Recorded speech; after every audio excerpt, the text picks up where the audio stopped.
Good morning, everyone. It is Tuesday, November the 19th, 2019.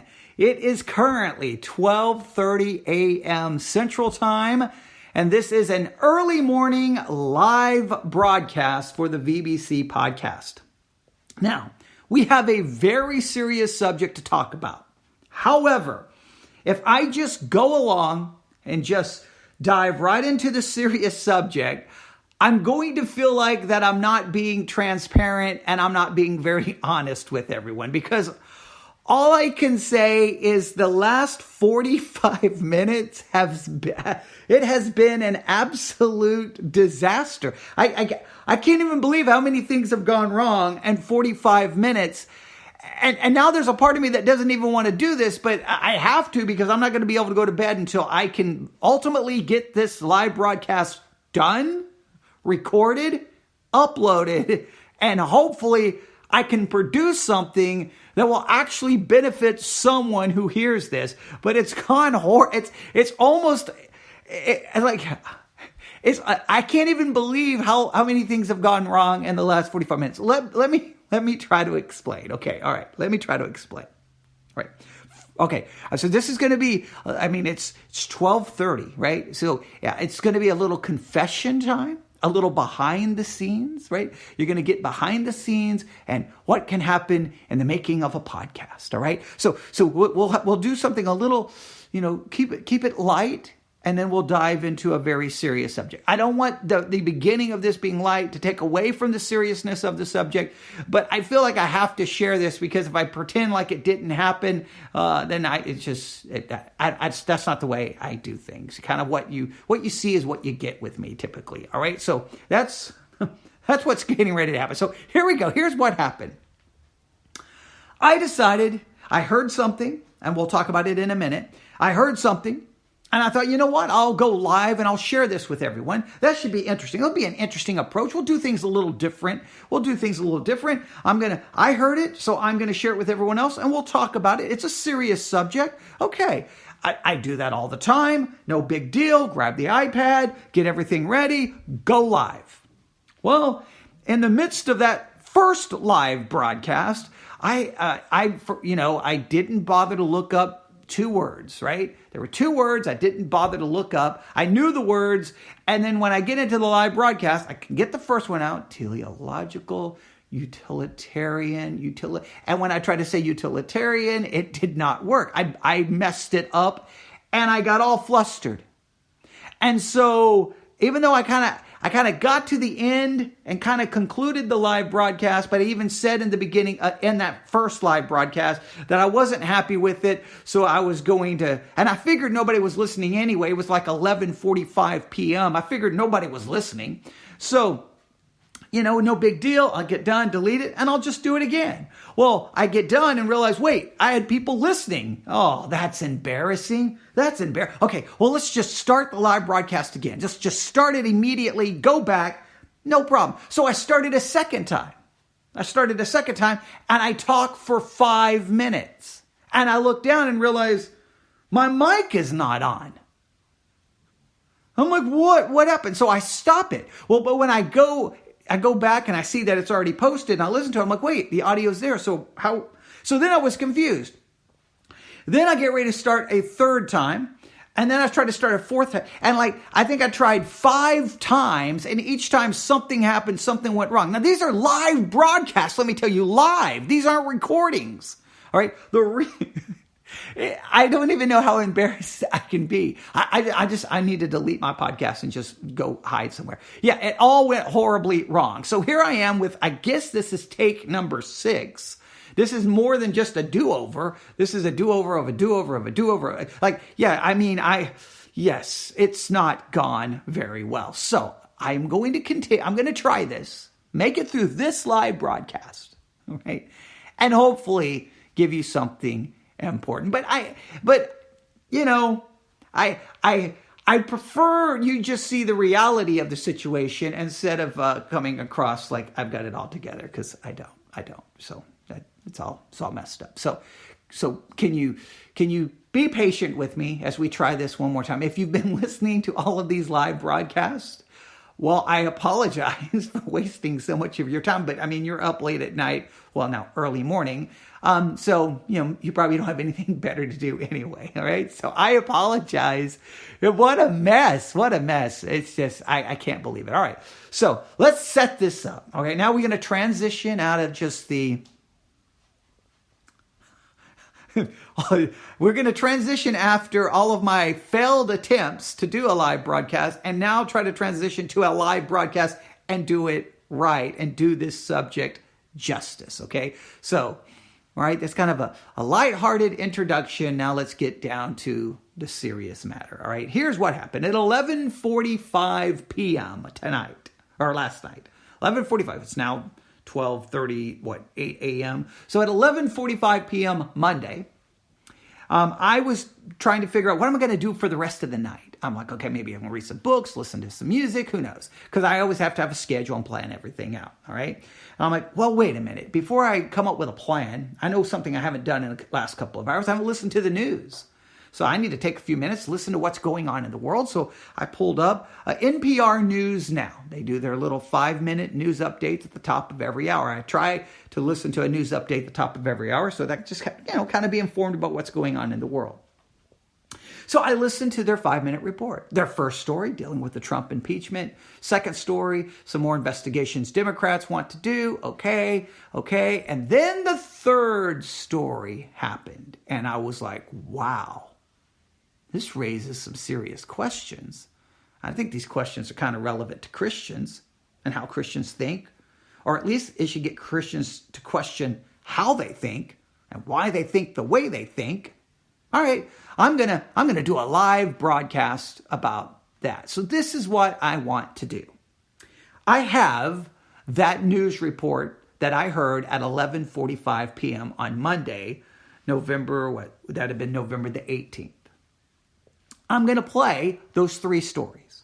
First 2 stories, they deal with Trump impeachment. Just let you hear them because they're right here on the file. I haven't cut that part out, so I'm just going to play that. And then I'm going to play the third story as well, because the third story is the one that really got my attention and the one I want you to really, really, really think about. All right? And then after the conclusion of the third story, I will turn my mic back on. Let's hope I do, because I don't want anything else to go wrong with this live broadcast.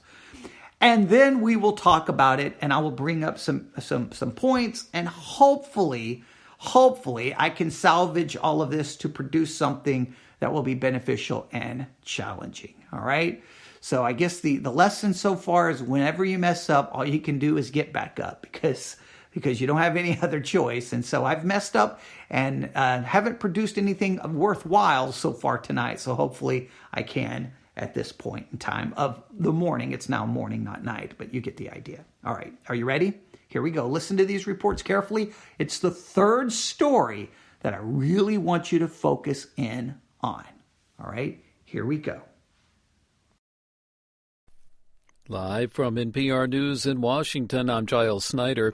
A new name has been added to the list of public witnesses in this week's impeachment hearing. State Department official David Holmes will now testify on Thursday, as NPR's Susan Davis reports. David Holmes already testified behind closed doors last week. He told Congress that he overheard a phone call on July 26 between President Trump and his ambassador to the European Union, Gordon Sondland. Holmes heard Trump ask Sondland about the status of investigations the president requested in his phone call with the Ukrainian president the day before. The revelation is potentially critical to the impeachment process because it puts the president squarely in the action for pressing for investigations of the Biden family. So far, Republicans in the White House have largely dismissed other witnesses as only having secondhand information. Susan Davis, NPR News, the Capitol. House Democrats this evening have released a transcript of David Holmes' closed-door testimony. Holmes said he vividly remembers Ambassador Sondland's conversation with President Trump because it was so distinctive.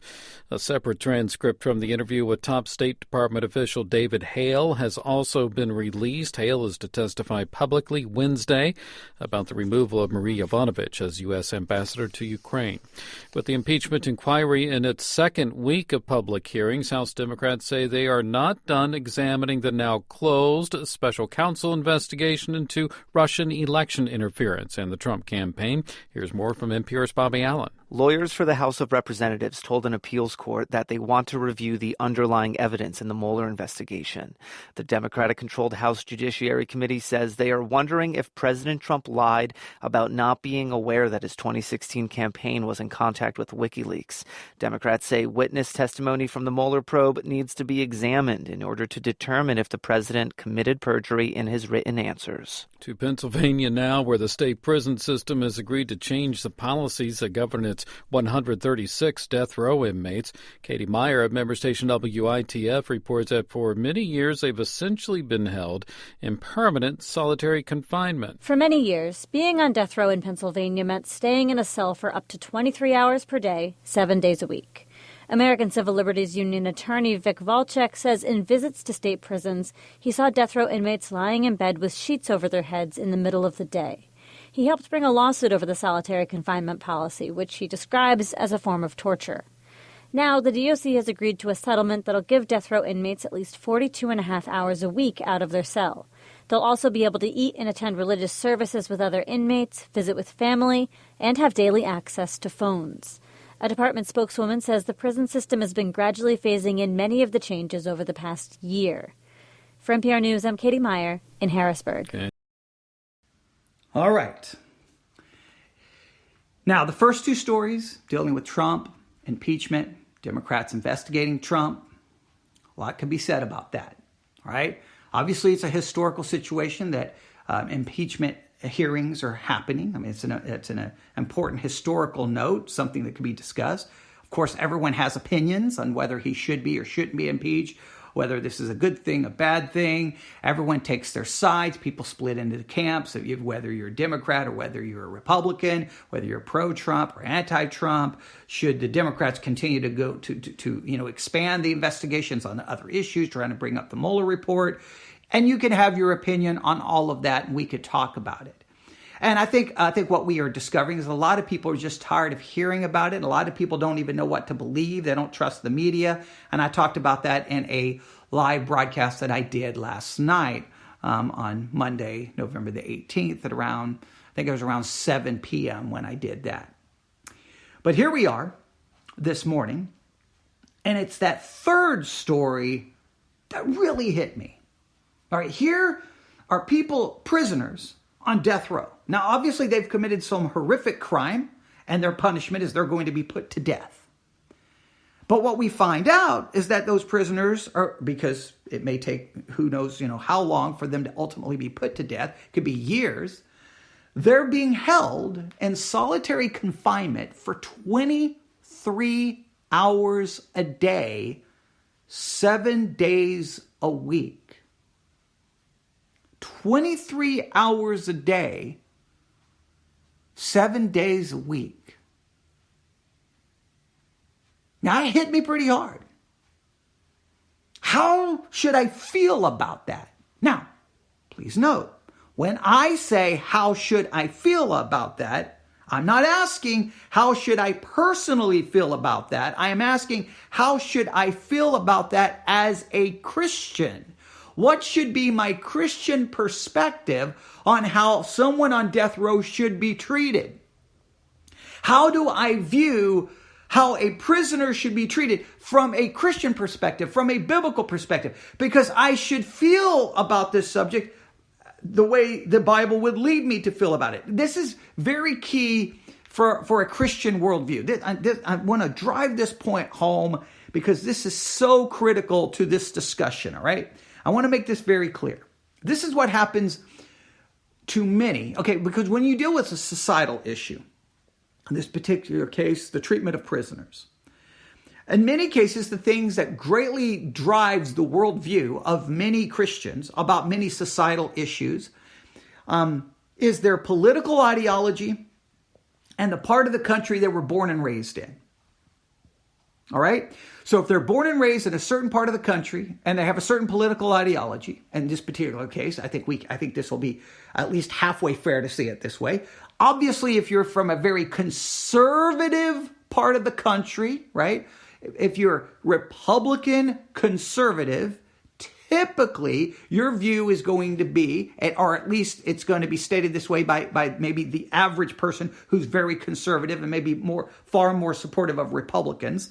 They will probably say something like this: I'm tired of these prisons being treated like, a vacation resort. They go in, they get all of these benefits, they get all these things, they get an education, they get fed, they get to watch TV, they get all these things. I mean, they got it better than some people are out here trying to work for a living. We need to take away some of those things, make prison a horrible place, make sure that they know they're being punished, and make sure that no one ever wants to go there. I mean, we have to support them with our tax money. They should be punished, and it shouldn't be a vacation. In many cases, those who are far more liberal will say, wait a minute, this is inhumane, this is wrong, they should be treated better, and we should be there to try to make them better and try to help them. Two very different approaches. Now, I know that's an oversimplification of whether it's a liberal or conservative, but there's a general way in which that holds true. Okay, maybe not I'm not trying to give a percentage, but there's a little bit of that, and depending on where you are raised. Now, what you find is that within Christianity, if someone is very conservative politically, raised in very conservative parts of the country, they will hold to that same kind of concept, even though they are a Christian. And if they are a Christian, but they are very much a part of a very liberal kind of denomination, and part of certain parts of the country that are very liberal, and they're Democrat, they will, even though they're Christians, hold to the very, we need to treat them with humanity, and we need to take care of the prisoners, and we need to not treat them so horribly. They will hold to that view. Now, these are both Christians. Both Christians. One is part of a more liberal form of Christianity and holds to a liberal politic. And the other one is a more conservative Christian, holds to a conservative politic. And they see this issue drastically different. Now, I will argue that what drives the way they see this issue with prisoners, or many societal issues, is their political leaning drives their Christian worldview. Now, I want you to see that this is problematic. This is a major problem, because our Christianity should drive the way we look at societal issues. We shouldn't have a political ideology or based off where we were raised and how we were raised, and then we take that and then make our Christianity conform to our political ideologies and the way we were raised. But this happens all the time. You're raised a certain way. Again, I've seen this because I was born and raised here in Texas and gone to church in Texas. I'm a pastor at a church in Texas. And this part of West Texas, it's very common for supposedly Christians, Bible-believing Christians, to be the most pro-gun, pro-war people that you can find. I mean, they're pro-gun, pro-war, they're pro-Republican, and in many cases they're very pro, hey, prisoners shouldn't be treated with kids' gloves, prisoners need to be punished. They would, in many of these aspects, they're very much this way. And when you talk to them, you sometimes you're like, is that Christianity coming through, or is that Rush Limbaugh, Glenn Beck, Sean Hannity? Like, is that Christianity? But they'll try to say it's Christianity and try to use the Bible to justify their political view. Now, if you go to another part of the country, a very liberal part of the country, you'll find Christians, and they won't be as pro-gun, as pro-war, as treat prisoners maybe in a very negative way. They may be very different. And I think in many cases, it's their, how can you say it? It's their political ideology that's influencing their Christianity. Political ideology should not influence Christianity. If for a Christian, God has given us His Word, and we must derive our worldview and how we think about situations from the Scriptures alone. God has given His Word given His Word to us in a written form, His truth to us in a written form, and that is to be outside of ourselves. And we are to set aside our personal feelings, maybe the way we were raised, our personal political ideologies. We set that aside. We come to the Scriptures, we read the Scriptures and go, the Scriptures teach me that this is how I should think about these situations. And that is how we think. We allow the Bible to drive it. Not where we are raised, not political parties.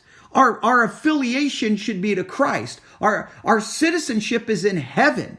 Now, you can vote a certain way if you want, but you should not have loyalty to a party, loyalty to a political platform. Your loyalty should be to Christ. And the way you think about things should greatly influence the way the Bible should be the thing that influences the way you think. That's how it should happen. All right. Now, I'm simplifying a lot of this, but these are important issues for you to consider, especially when we talk about the story that we just heard. All right. So let's take this story apart. All right. We have prisoners. All right. They're on death row. All right. So they've committed horrible crimes. Horrible crimes. Now, my own personal feelings, if I just set aside my Christianity, my personal feelings now, oh man, they've killed people, they've done horrible things. You know what? I don't care about their humanity. This is me talking, not as a Christian, just as a human being. There's something inside of me that's like they forfeited their humanity when they killed people. And I'm tired of people murdering individuals. I'm tired of criminals running around doing everything they want. When they go to prison, there should be a deterrent to going to prison, that prison is horrible and they should not be there. They should not want to be there, and it should be bad enough that everyone outside of prison would never want to go there under any circumstances. And if someone's on death row, I mean, should we be worried about how they're being treated? There's a part of me that thinks that way in my fleshly humanity, because, criminals do horrible things to people. They kill people. They rob from people. They steal from people. They hurt people.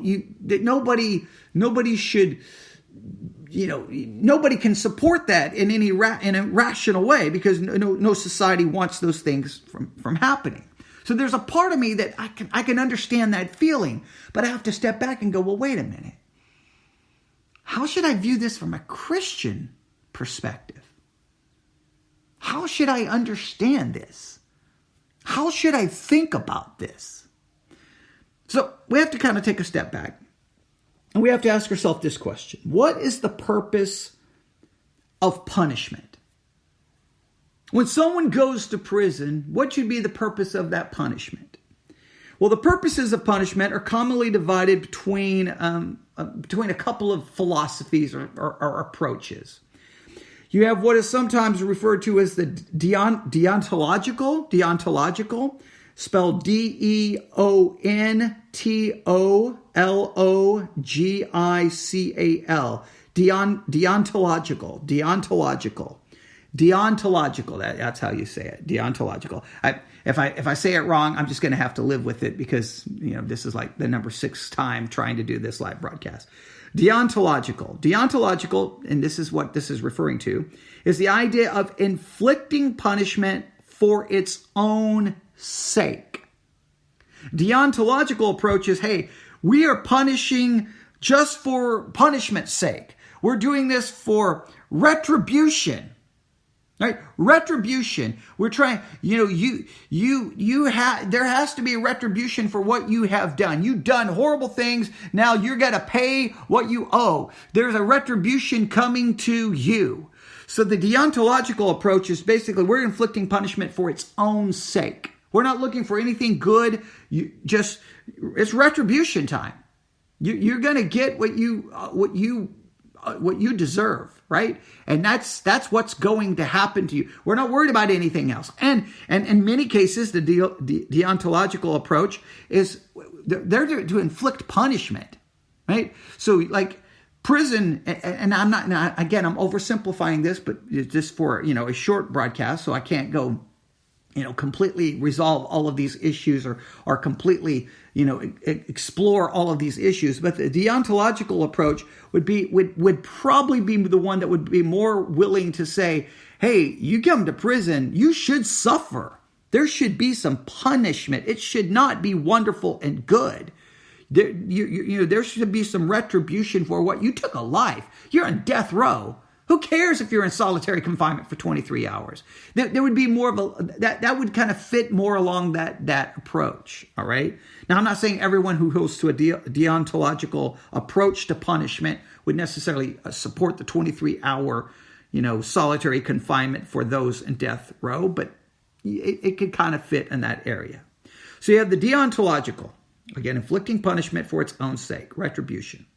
Then you have the teleological or the utilitarian, all right?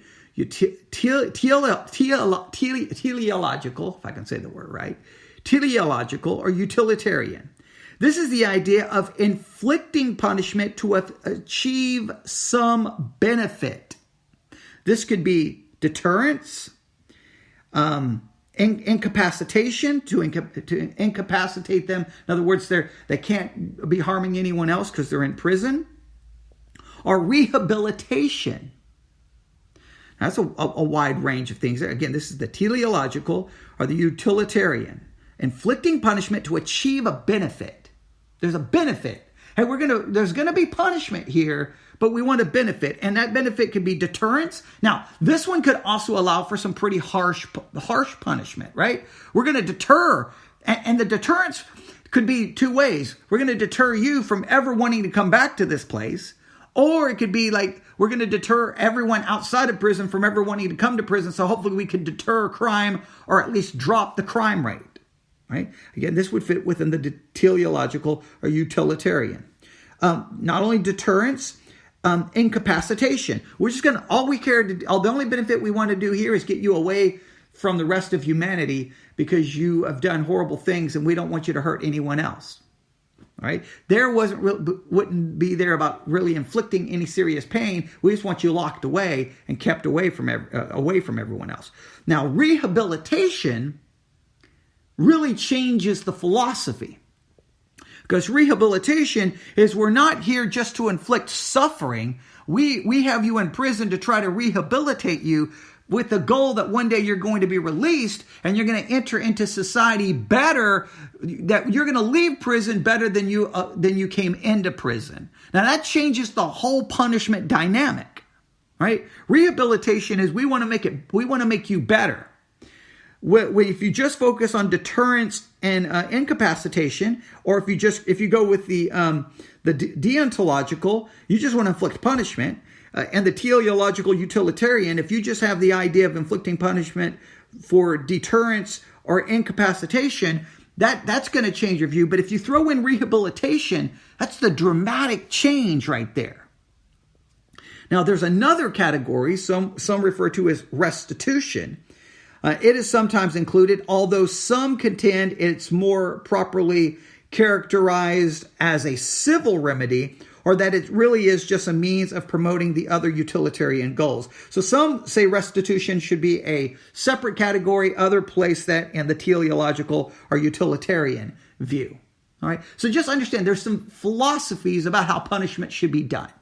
And the only reason I point all of those out and use those words, deontological, teleological, utilitarian, and restitution, is not to try to sound smart. What I want to demonstrate to you is that there are specific philosophies and ideas and worldviews about how punishment should be done. Now, as a Christian, we have to think about this and what is the biblical perspective? What does the Bible have to say in regards to punishment? Is the biblical view more deontological, where you just inflict punishment for its own sake? Retribution? Is the biblical view more teleological or utilitarian, that you inflict punishment to possibly to achieve rehabilitation or simply to keep them there for incapacitation, or there to for deterrence? Or does it hold to a restitution type view of punishment?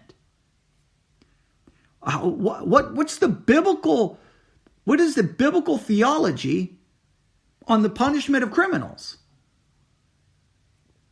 Now, can you really articulate it?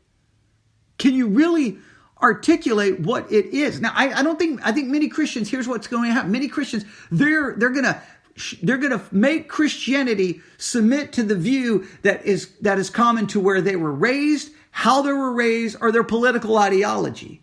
But that's not the way it should work. Christianity, it doesn't matter how you were raised, doesn't matter how you feel, doesn't matter your political ideology. We got to figure out what the Bible has to say in regards to how prisoners should be punished. So let's think of a couple things from a biblical perspective. All right?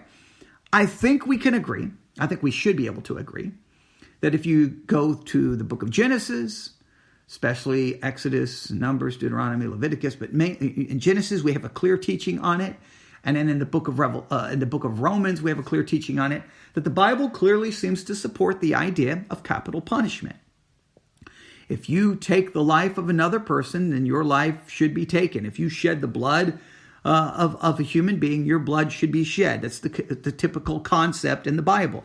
And the New Testament supports the idea that the idea of capital punishment is to be handed over to the government. They do not bear the sword in vain. Now, some will say bearing the sword is more about carrying out military action, but others will argue that carrying the sword is also the ability to punish those who do evil. I think that's a fair understanding.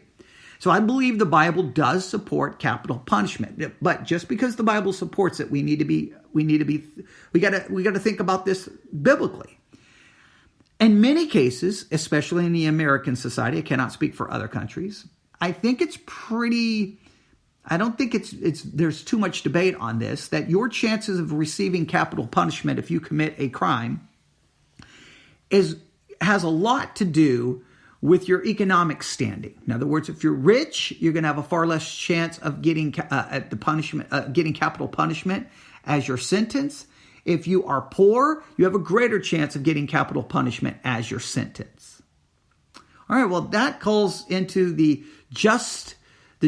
how just the system is and how fair and equal the system is.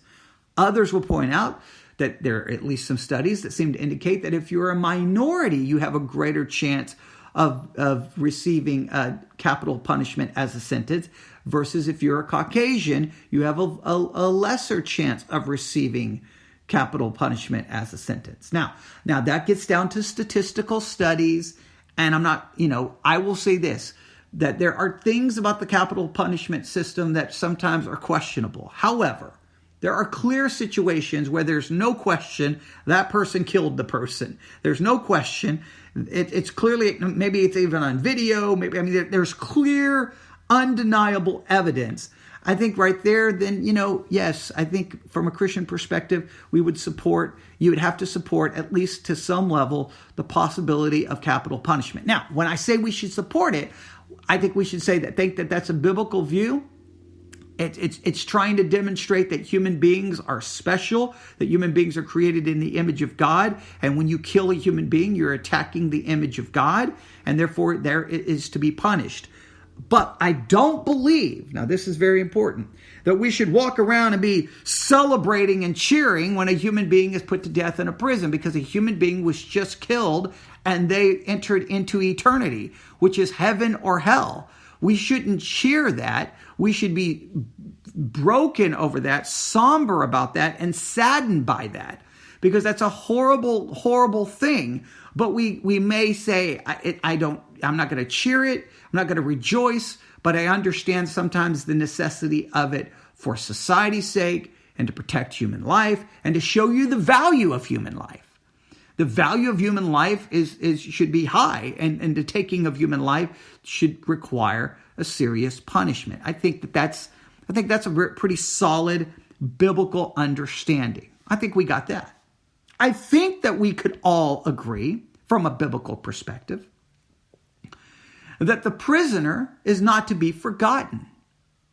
Jesus talks about visiting those who are in prison. Right? Remember when Jesus, and I've got the verse here, I don't have the whole context, but in Matthew 25, it talks about this judgment, and people are going to be being judged, and he's going to say, I was hungry and you fed me. I was in prison and you visited me. And they're going to be like, wait, when did we visit you in prison? When did we do this? And he's going to say, when you did it for one of the least of those brothers of mine, you did it for me. So the idea, Jesus is saying, I was in prison and you came to visit me. I tell you the truth, whenever you do it for the least of these brothers of mine, you did it for me. That's Matthew 25, verses 36 and verse 40. You can read that section. seems to give the idea, the Bible seems to give the idea that we are not to forget those in prison. We're to visit them. We're to reach out to them. Now, this doesn't give us any clear indication from the Bible of how they should be treated by the prison system itself. It does indicate that Christians should be concerned with those who are in prison. We should be concerned. And we obviously would not want someone on death row to be held in solitary confinement 23 hours a day, 7 days a week, and basically then not be able to attend religious services. We would want them to be able to attend religious services, and not only to be able to attend religious services, to obviously have the opportunity to be visited by religious leaders and ministry leaders to maybe help disciple them, to counsel them, to speak to them, to help them to grow spiritually, and hopefully that when they ultimately are put to death, they will enter into the presence of God, because the human soul has eternal value, and we should long for that. So that's clearly the Christian worldview seems to support capital punishment. The Christian worldview seems to support the fact that prisoners should not be forgotten, and we should seek to minister to them through prison ministries or whatever other means that we have available to us. We should definitely do that. Now, this leads a lot of question about, well, how should it be treated? I would say this. The Bible always emphasizes that human beings were created in the image of God, and there's some intrinsic sanctity to human life. We talk about the sanctity of human life, the value of human life. Now, sometimes when we speak of the value of human life and the sanctity of human life, many times Christians seem to only apply that to the baby in the womb. They forget that sanctity of the human life and the value of the human life outside of the womb. Right? Because, again, sometimes Christians are the most pro-war people that I have seen. And I'm like, wait a minute. How can we be so pro-war? Because those are human beings that are creating the image of God. Remember the sanctity of the human life? Now, I hold to Augustine's view of just war. I think that there can be a time a war is just, but I think in many modern examples, the wars haven't been so just. We invaded Iraq on the pretense that they had weapons of mass destruction, which they did not. And who knows how many civilians have died, depending on which statistics you use. You're talking thousands upon thousands upon thousands upon thousands upon thousands of civilians ultimately ended up dead because of our invasion into Iraq. That was not a just war.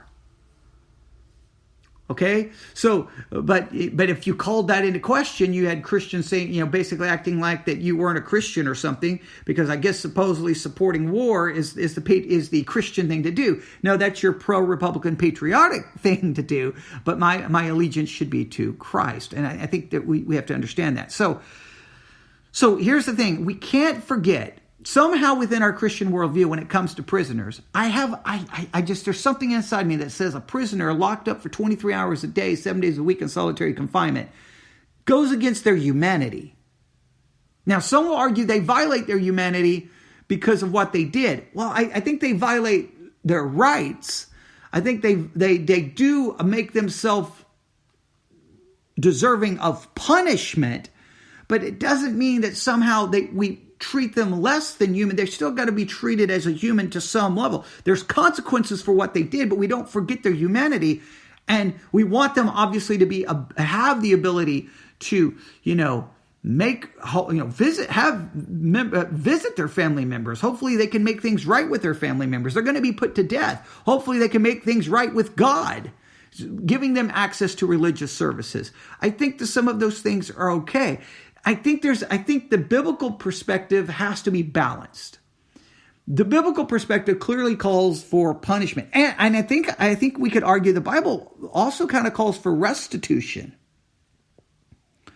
That in many cases, prisoners should have to provide some kind of restitution for what they've done, especially if they have stolen and taken and defrauded people. Just locking them up, to me, I think there should be some restitution to pay back for what they've done. If they've taken a life, then their restitution, the only restitution is their life will be taken. But in the midst of whatever punishment and restitution that can be done, And I think there needs to be some kind of punishment. And I think there should be something about prison that doesn't want people to go there. But I think the Christian worldview would also seek out. And I think there's a balance here. And I think the Christian view has to be nuanced here. We also would want rehabilitation. That's the whole Christian story, right? Now, we wouldn't call it rehabilitation. We would want conversion. We would want the person transformed and changed and to become born again and saved. And we would pray that when they left prison, and now, of course, on the death row situation, they would never leave prison, but we'll apply that to death row in a minute. But to other prisoners, we would want them to be transformed, and that we would want them to be restored. Christianity should be about the restoring of individuals, about conversion, transformation, salvation, redemption. We will want those prisoners to be changed. Now, I don't know if rehabilitation can come through other means. From a societal standpoint, rehabilitation should be agreed upon. Unless they're going to be in there for life, we want rehabilitation, because when they're going to walk out that prison door, we want them to enter back into society better than they entered into prison. We should all want that. Now, some Christians forget the rehabilitation part. They just want them to be punished. But don't you want something to be better when they get out of prison to stop them from going back? And I think even for those on death row, we want rehabilitation from a Christian perspective. And when I say rehabilitation, we want conversion. We want them to enter into eternity better off than they were. We want them to go to heaven. Now, I know sometimes that's hard for us to say that because they've committed horrible crimes. But from a biblical perspective, the human soul is of great value. All right, I'll stop right there. Those are just some thoughts on this subject that I wanted to at least express and get out there. There's a lot more I could say about this tonight, but I think that summarizes it a little bit. I just wanted to throw this concept out there and to get people to think about it. Because again, I think, and the reason I want to get people to think about it is because the big challenge here is this. Whenever we see things happening in our world, societal issues, political issues, we always have to stop and think about, okay, how should I view this, again, from a biblical perspective? Not take my political view and cram it in to the Bible and try to make the Bible support it. No. I set aside all my personal feelings. I set aside the way I was raised, set aside any political ideology I hold to, and say, okay, let me go to the Bible. All right, this is what the Bible seems to say. Oh, that doesn't necessarily agree with my political view. Well, got to change my political view. Now, okay, and we could get into a whole much discussion there. We could get into more discussion there, but I think you get the basic idea. All right. I want to go on, but I'll stop there. It's now 1:13 a.m. It's 1:13 a.m. This all started at 11:45 a.m. and now we've made it to 1:13 a.m. What a sequence of events. I apologize if you heard any of the previous live episodes, and I know they were horrible and it all fell apart and things were not working right. And man, that's so frustrating. But I hope, see, now the feeling here now, there's a part of me that says, I'm just going to delete this, but I'm going to force myself to leave it. Any feedback on this would be greatly appreciated. You can email me at news@yahoo.com. Just amazing how things can go so wrong. But, here's what I will say. Things may have gone wrong, but the what we're talking about here is valuable. It really is, because I don't think within the Christian world you get a lot of discussion about what should our theology of criminal punishment should be. Right? I don't think there's a lot of discussion on how we should really think about that. Right? And I think there's a lot of issues like that the church never addresses. How should we think about this from a biblical perspective? Because in many cases it's controversial.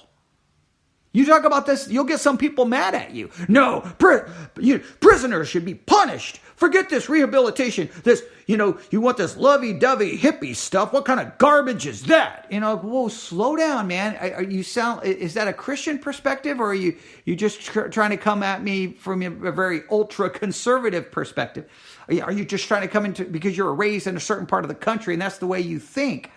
we know we got to think about it from a Christian perspective. A Christian perspective. And there's some, and the Christian perspective is very nuanced.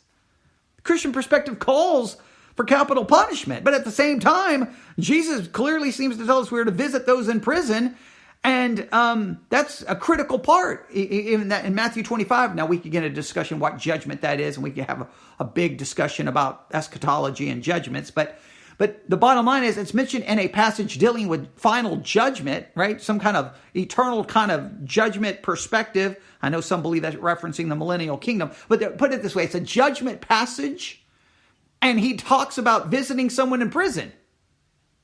And you do this by doing this to the least of these.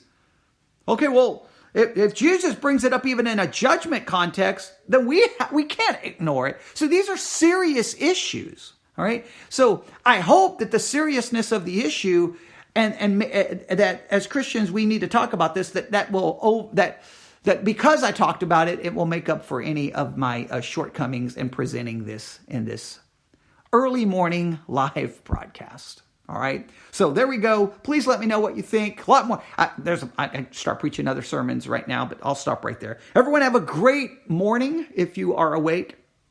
And if you hear this at some other time, well, thank you for tuning in. And remember, get the Spreaker app. That would be great. We would really appreciate that. Get the Spreaker app, please. Spreaker. Spreaker. Spreaker app. Get it from the Apple App Store, Google Play Store. Once you download it, do a search for VBC. That's us. And then you can follow all of our podcasts. And trust me, they're typically better than this. Or at least I hope they are. Okay. I hope they are. All right. But all right. Just please think about some of the points we discussed here because it is very serious. All right. Everyone have a great night. God bless. Or a great morning, I should say. And God bless.